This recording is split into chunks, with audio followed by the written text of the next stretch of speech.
प्यार का सावन।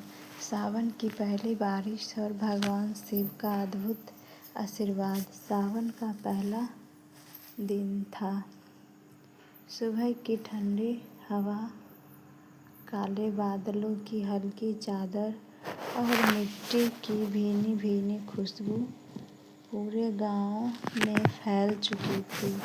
मंदिर की घंटियों की मधुर ध्वनि वातावरण को और भी पवित्र बना रही थी।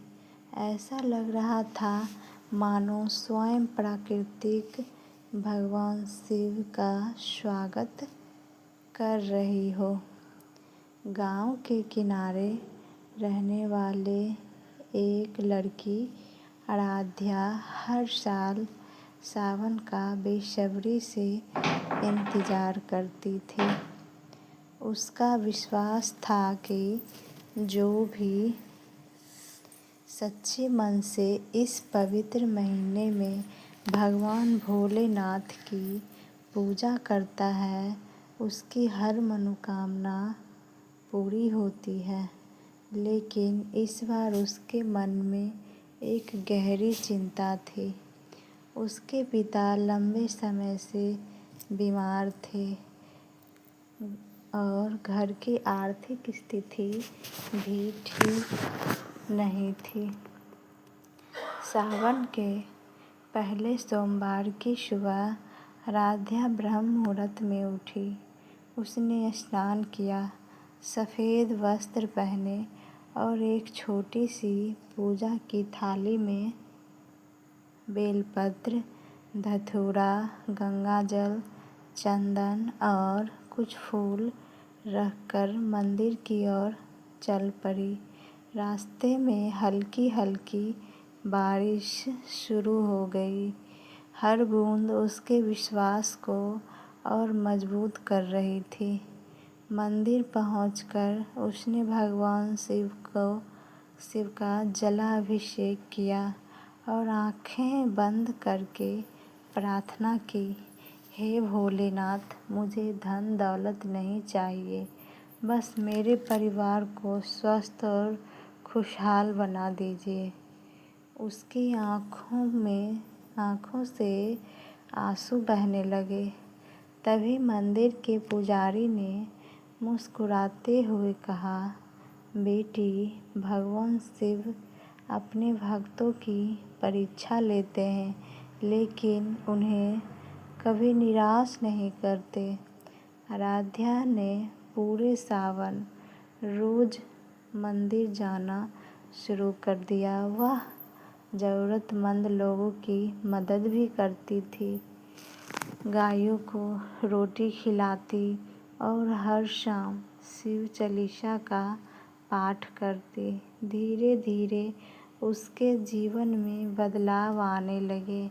उसके पिता की तबीयत सुधरने लगी और गांव के लोगों ने भी उनके परिवार की सहायता करनी शुरू कर दी। एक दिन गांव में बहुत तेज बारिश हुई। नदी का पानी बढ़ गया और कई लोगों के घरों में पानी भर गया। आराध्या ने बिना किसी स्वार्थ के सभी की मदद की। उसने बच्चों और बुजुर्गों को सुरक्षित स्थान तक पहुंचाया। गांव के लोग उसकी सेवा भावना देखकर भावुक हो गए। कुछ दिनों बाद एक समाज सेवी संस्था गांव आई। उन्होंने आराध्या के परिवार की स्थिति देखी और उसके पिता के इलाज की पूरी जिम्मेदारी अपने ऊपर ले ली। साथ ही आराध्या की पढ़ाई के लिए भी आर्थिक सहायता दी। उस रात आराध्या ने एक सपना देखा। सपने में भगवान शिव मुस्कुरा रहे थे।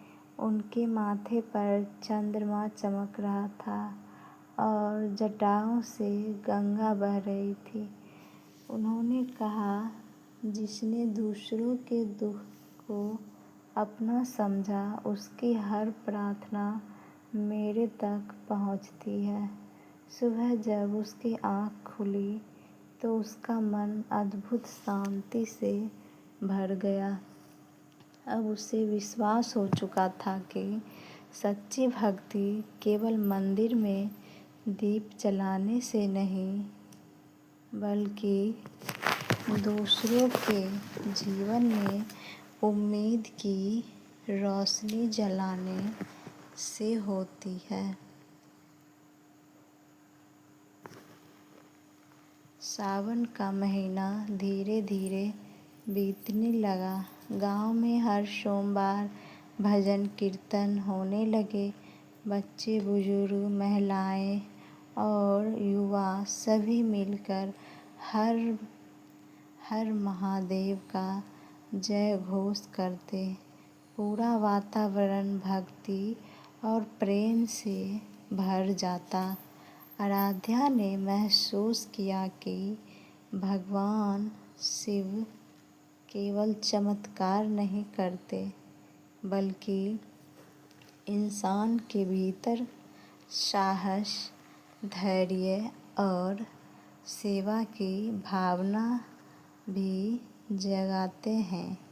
यही सबसे बड़ा आशीर्वाद है। सावन के अंतिम सोमवार को उसने फिर से भगवान शिव का अभिषेक किया। इस बार उसकी आँखों में आंसू नहीं, बल्कि मुस्कान थी। उसने हाथ जोड़कर कहा, भोलेनाथ, आपने मुझे सिखाया कि विश्वास कभी व्यर्थ नहीं जाता। उस दिन मंदिर के बाहर एक बुजुर्ग साधु ने उसे आशीर्वाद देते हुए कहा, बेटी, याद रखना, भगवान शिव के दरबार में देर हो सकती है, लेकिन अंधेर नहीं। अंधेर कभी नहीं होता है। समय बीतता गया। आराध्या का परिवार खुशहाल हो गया। गांव के लोग उसकी मिसाल देने लगे।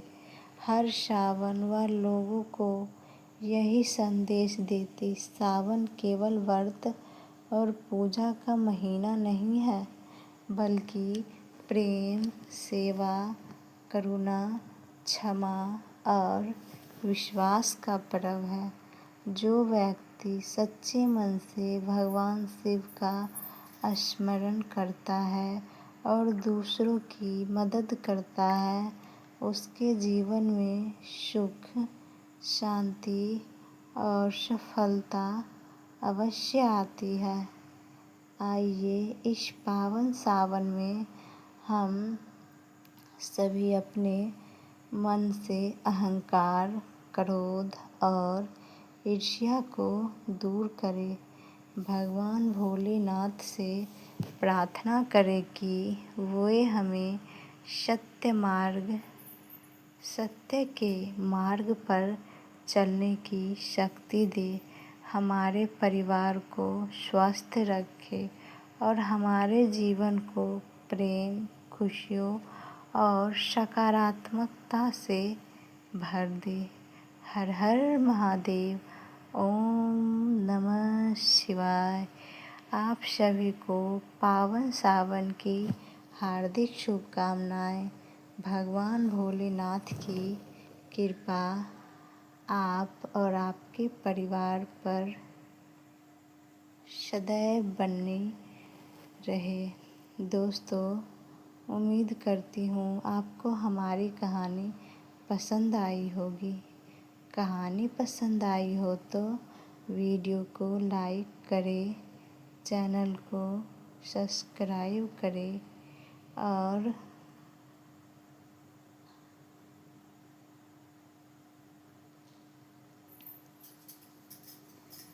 हाँ, अगर आप चैनल पर नए हो तो नोटिफिकेशन बेल को ज़रूर दबाएं, ताकि अगली अपडेट सबसे पहले आपको मिले।